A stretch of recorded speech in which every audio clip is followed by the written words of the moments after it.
Hello everyone, Russ of Aquarimax here. I didn't have the regular warning that I usually give, so hopefully a few people will show up in a second. But I just thought I'd show up with Twilly here, the official, unofficial mascot of Aquarimax Pets, among the many others. He's learned some new words. He just said honey the other day, or today, and what was the other thing he said? He said, "Come here, Twilly." He said, "Come here, Twilly." So he's learning quite the repertoire. If you see my 15,000 subscriber video, you can hear him say, "Hello, Twilly boy," pretty clearly. But he often does not perform on camera. We'll see whether or not he decides to talk. I've also got my dart frog enclosure right behind me. It's getting a little overgrown. About time to do something about that. It looks like 4 people are in the house now, so people are getting the notification. Looks like we've got, let's see, who's in the chat?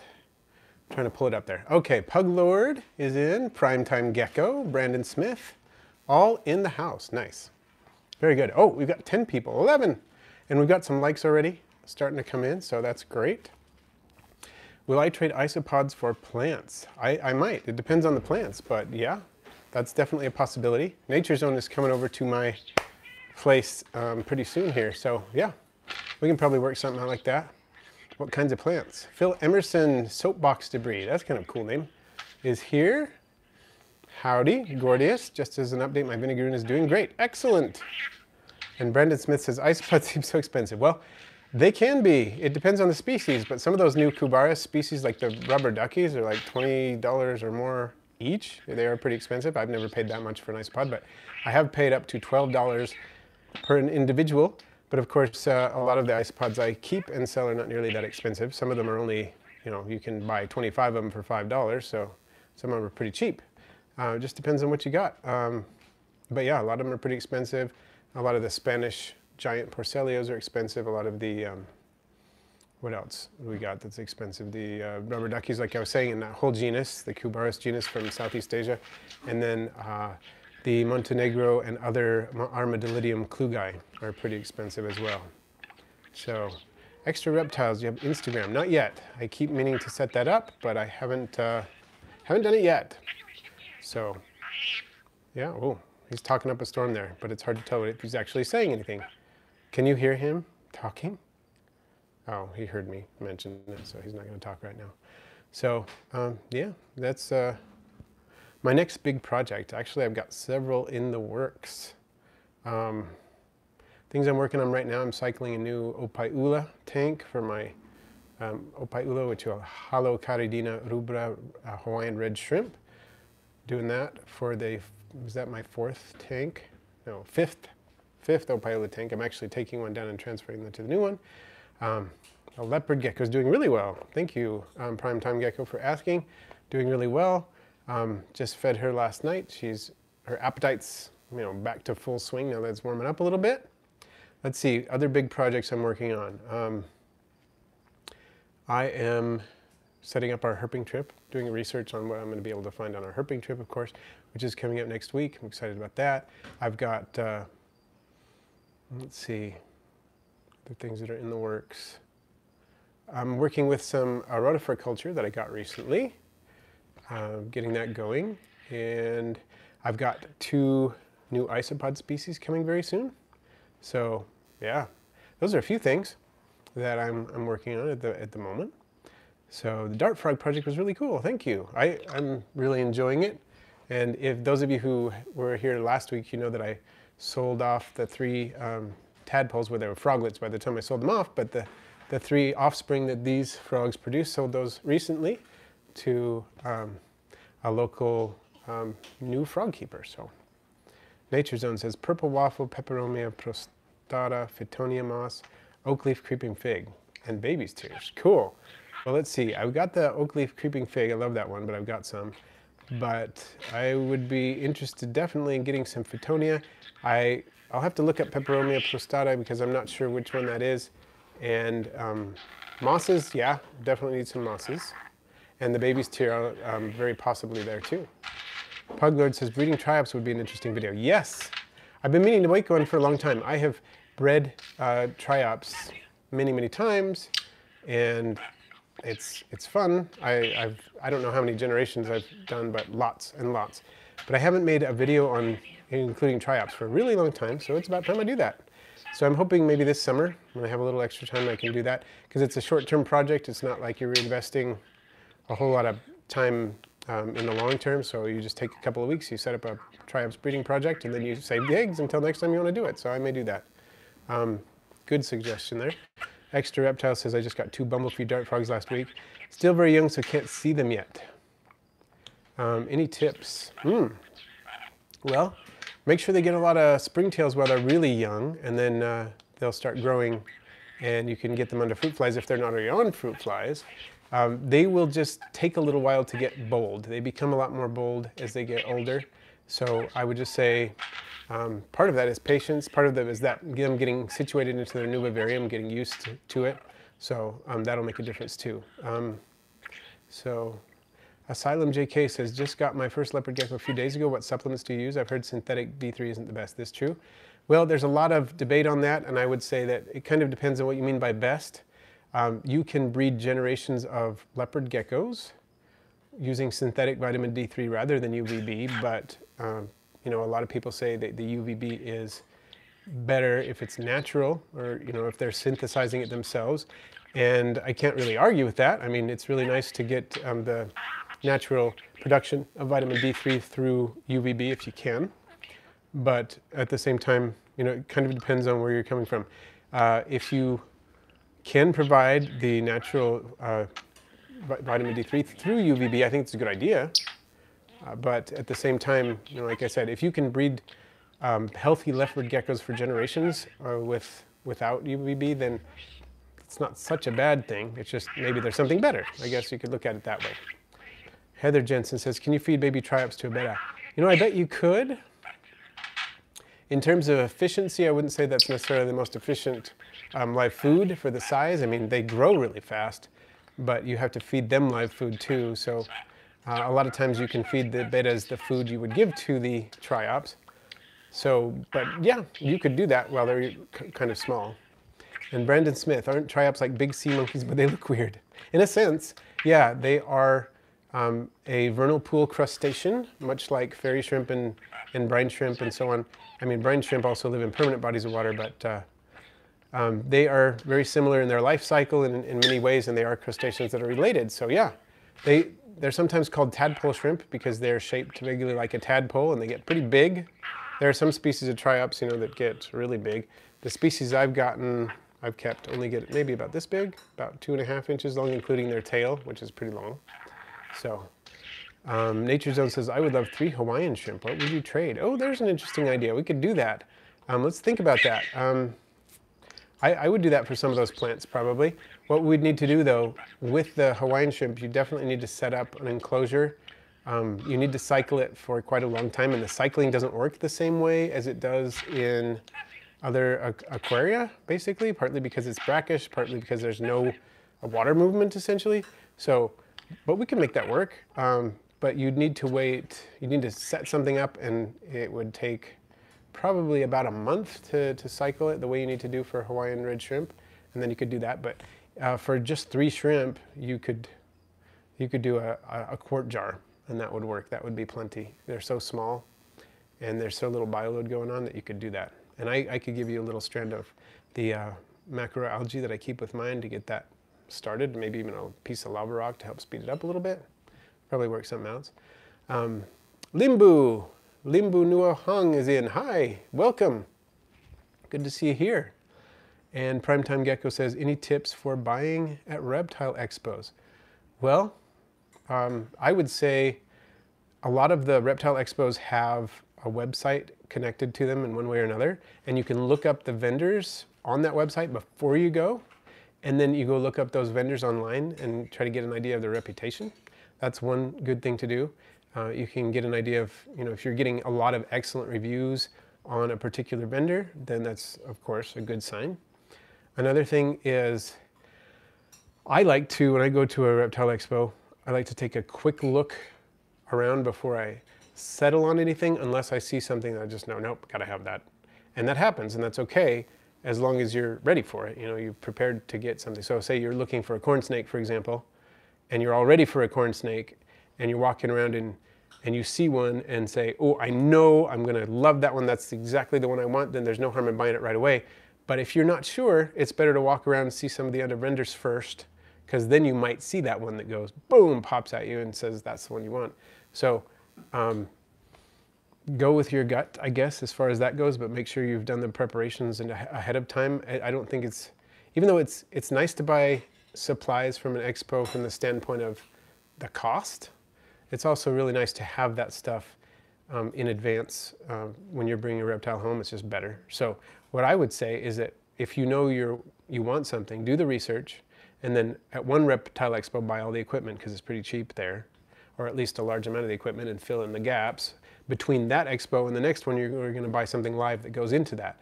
So you've done all the research, everything's ready, and all you have to do is bring your critter home and put it right in. I think those are some ideas. Hopefully that helps. Puglord says, I'm going to start setting up a brine shrimp aquarium. Any suggestions?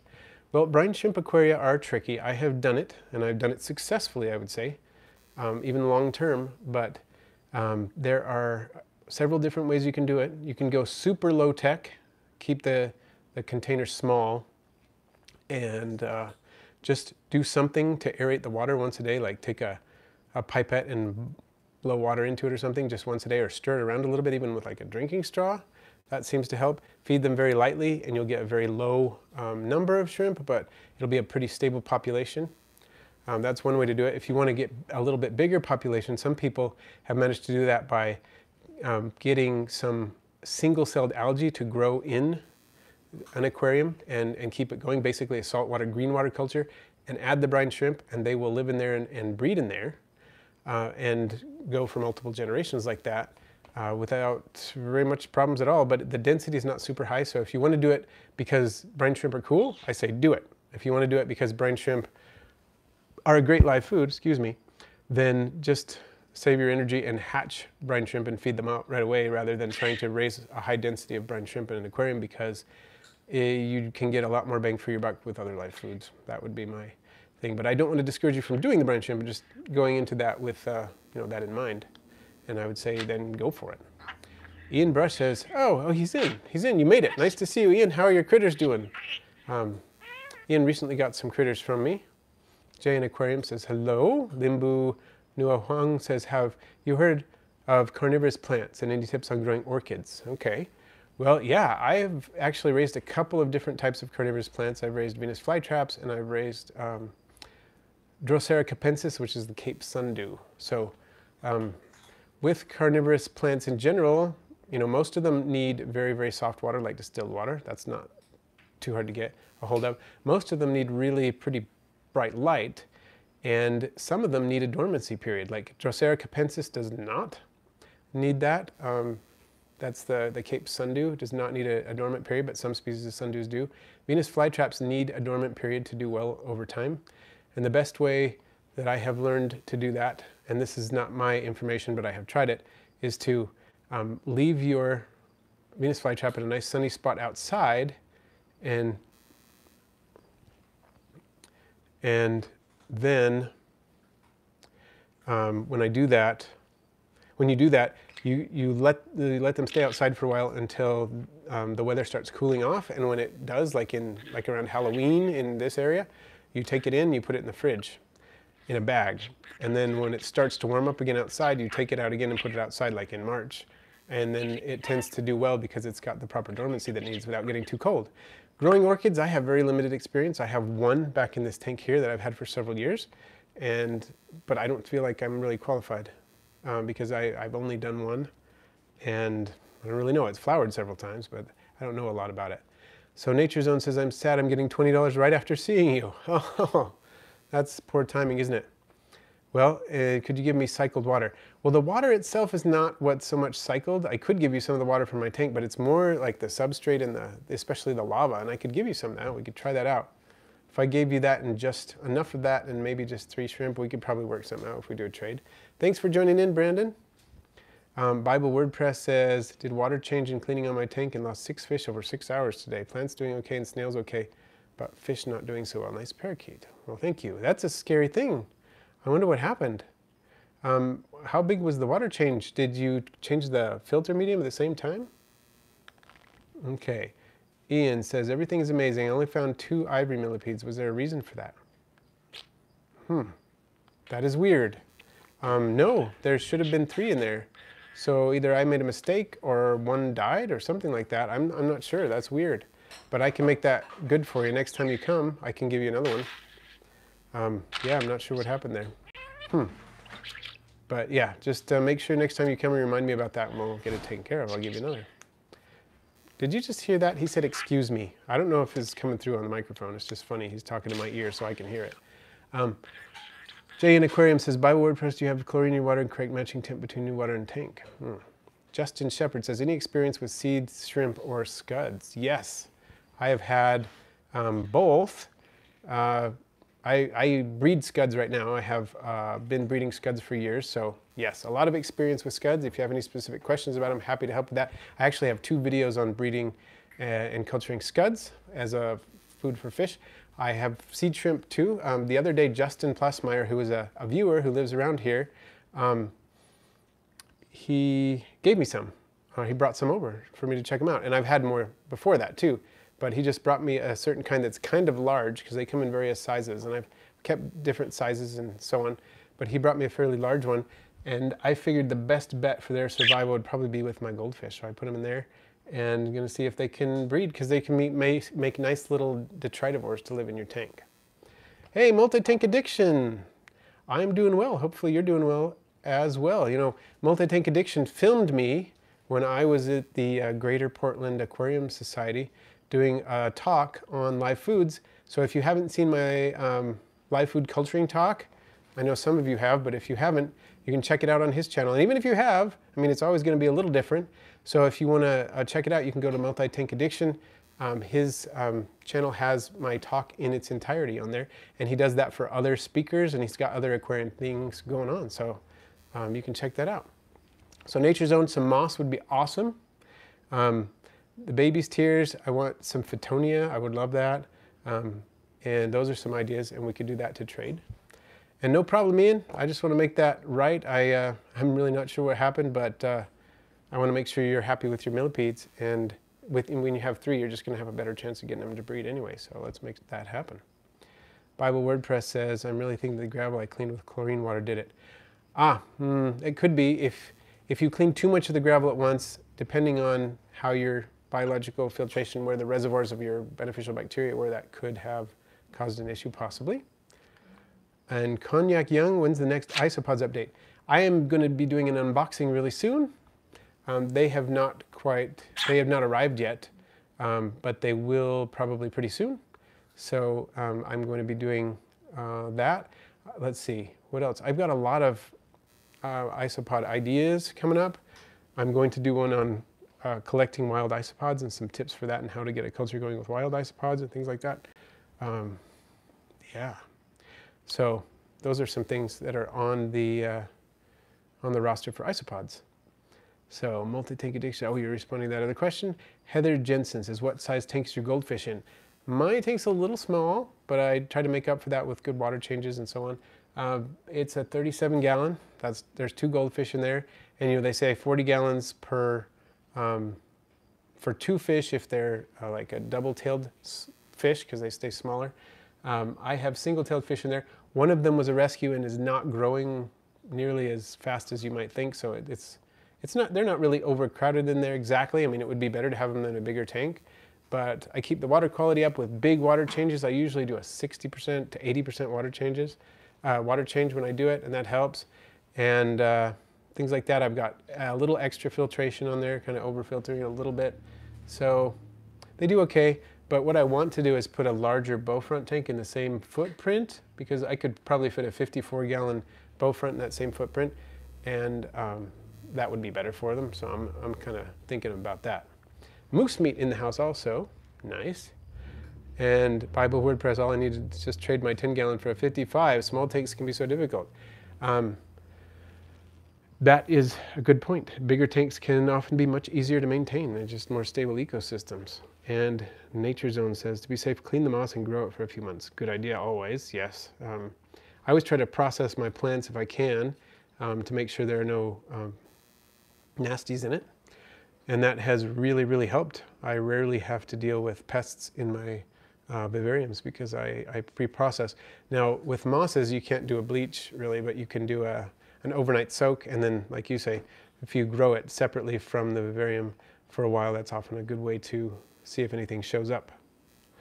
And yeah, that's usually the best way, because you can end up with anything from slugs to nemertians, these little pesty worm creatures that kill springtails. You can end up with, you know, all kinds of creatures in there. You never know, though. And I agree, Ian. Thank you. I would appreciate that. If we got some more likes up there, we can make a like spike, then YouTube starts sharing it really fast with everyone. That would be awesome.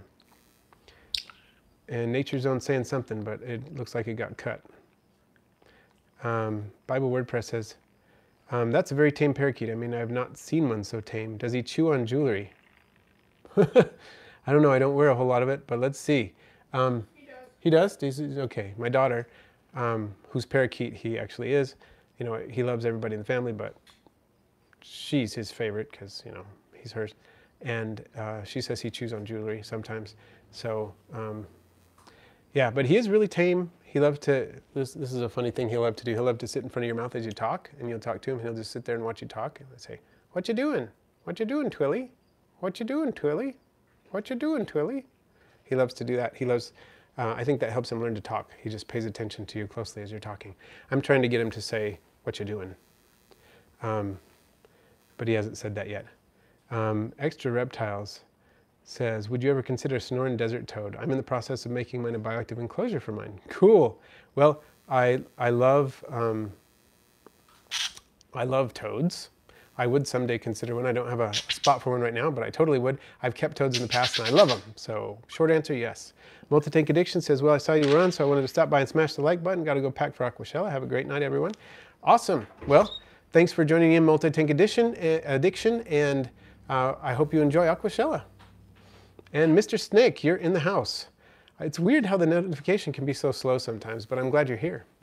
And thanks, Ian, for getting some likes in. It looks like we got a few more likes there, which I appreciate. And I have a question for everyone. This is actually a favor. Maybe you could do me. I am in the process of revamping my website, and I'm a little worried that the contact information is not working the way I want it to. So if you would do me a favor after the live stream, go to my website, aquariumax.com, go to the contact page, send me a message, and just say, hi, I'm testing out the contact page, and then I'll send one back, and you see if you get that one. If you get that one, send it back to me. Because I feel like what may be happening, because I've had several people contact me over the last couple of days on the website, and then I write them back, and then I'm not hearing back from them. And I just want to make sure that everything's working. So if you would do that, that would be super cool. Because I have people making inquiries and stuff about they want to buy things or whatever, and I'm responding to them, and then I'm not sure they're getting my message back. So if you would do that, I would appreciate it. Heather Jensen says, I just got a replica Victorian Wardian case terrarium. Awesome. Those are cool. And love millipedes, but have never kept any. Would a closed terrarium be too moist for Florida ivories? If it's completely closed, I'm not going to say it's impossible to do it that way, but I'm going to say it's going to be challenging, and a little more ventilation would probably be nice. They don't need a lot, but they do need some. Mickey M, who's often on my live streams, is a very experienced millipede keeper, and she explained to me once that she lost some ivory millipedes because they did not have enough ventilation. So I would be a little concerned about that. My ivory millipedes, I moved them into a container where there was some ventilation, but maybe not quite as much as they should have had, and they weren't doing as well for a little while, and so I ended up cutting a hole in the top, covering that with chiffon, so they have like 1.5 inch hole in the top, and they're doing better since then. I mean, that's been a while since I moved them, but they've done a lot better since. So I would say that might be a little bit too little ventilation, I guess you could say. Bible WordPress says, the last question I have you bought live pens from a popular person in the trade, and then after buying, they just pretend like you don't exist? Is it WordPress? It is WordPress, Bible WordPress. Yes, it is. It's a WordPress site. And let's see, live plants from a popular person in the trade, and after buying, they just pretend like you don't exist. I don't think I have. Most of my plants that I buy online, I have purchased, most of the plants that I have purchased online, I have purchased from NE Herpeticulture, NewEnglandHerpeticulture.com. and they've always been really good about it, about contacting me. I've had a couple of plants arrive dead, but they always fix things, they always fix it to my satisfaction, so I haven't had concerns with that when it has happened, but most of the plants that I've gotten from them have done fine. So I haven't had that experience. The other plants that I've gotten have either been from other froggers or, other vivarium keepers in the area, or from, let's see, where's the other one? Oh, there's a huge tropical greenhouse close to my house. There's a couple of them actually in this area, and I get some of them there too. I Am Pet says, what do you think is the best kind of dart frog? Well, color-wise, I love Azureus, the cobalt blue Azureus is the one that I like the best from a color standpoint, but I love my bumblebees, and bumblebees are really good for beginners, so that's what I would recommend if someone were to say, what kind of dart frog. He just said, excuse me again, did you hear that? So I love the bumblebees, which are leucomeles or lukes, they're also called that, because they are a little hardier in terms of temperature and humidity. They tend to stand a little bit more low humidity, not super low humidity, but better than a lot of dart frogs. And their temperature range is a little bit higher than others. They can go up to 85 if they need to for a little while. It's not great. You want to keep it around, between 70 and 80, but they can go from, say, 65 to 85 for a little while if they need to. And they're awesome. So they're very bold. A lot of dart frogs are kind of timid. They are not timid, so it's a very good choice. You can also keep them in groups more easily than with some other species. Heather Jensen says the top on her Wardian terrarium is not completely sealed. The top does come off. Well, if you could leave it askew a little bit, I bet they'd probably be okay, so that there's always some air exchange going on. The only problem then, you're going to get some fungus gnats, almost certainly. So that's a trade-off there. Blue Basin Aquatics, hello and welcome. Phil Emerson says, great info, got to run for now. I'm looking forward to all your content. Well, thanks, Phil, for joining in. We'll see you next time. And Nature Zone said, show me some stuff you would trade. Well, the shrimp is what I'm thinking that would be a great direction to go with if you want to do some trade, and I think that would be awesome. And Peter Peterson said, just found your channel, great information, greetings from Germany. Well, thank you, Peter, and welcome to the channel. Hope to see you around more. And Crystal Pet says, hey, welcome, Crystal. Just a girl in the world, that is one happy bird. He is a happy bird, aren't you? What you doing, Twilly? Pretty happy. He's a very friendly bird. Okay, Bible WordPress says might want to update your plugins to the newest WordPress. Is there a script error in the older WordPress files? Okay, if you want to talk more about this, send to Brandon at my site. Cool, thank you. That is a good tip, because I have been having some issues with that. Heather Jensen says, I have at least 100 houseplants. I already have the gnats anyway, just from ambient moisture. I may have to contact you for some millies sometime. Okay, cool. Well, if you don't mind, you already have the inevitable fungus gnats anyway, then maybe that's not an issue that you have to worry about. So that might be worth a shot. Uh-oh, have I frozen? I have frozen. Can anybody still hear me, or are we totally gone? Looks like the time's still running. If you can still hear me, okay, thank you, Bible WordPress. I'll look forward to the video. And it looks like everybody can hear me because Bible WordPress and Mr. Snake have indicated that that is true. I should say Mr. Snake, not Snake, sorry. Got to pronounce it right. I guess it is about time to wrap up, and frozen is not fun. So unless anybody has last question in the next minute or so, I will be wrapping up. And thanks for coming. Thanks for smashing that like button. We got some good likes this time. We got lots of good questions. And keep an eye out for my next video. And I'll be herping next week. So I will not have a live stream next week, but I hope to have another video in place of the live stream. And if not, I'll be back on, let's see, it'll be April 13th for the next live stream. And Mr. Snake says, when will the diamond diadema babies be for sale? They haven't hatched yet. I don't even have an egg case yet. They've mated several times. They produced the spermatotheca, but I haven't seen an egg case yet. So it'll be a while. And how often to feed the dart frogs?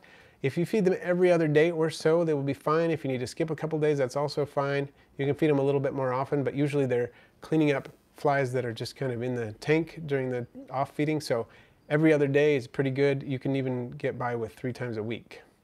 And thank you, Bible WordPress, for sending that.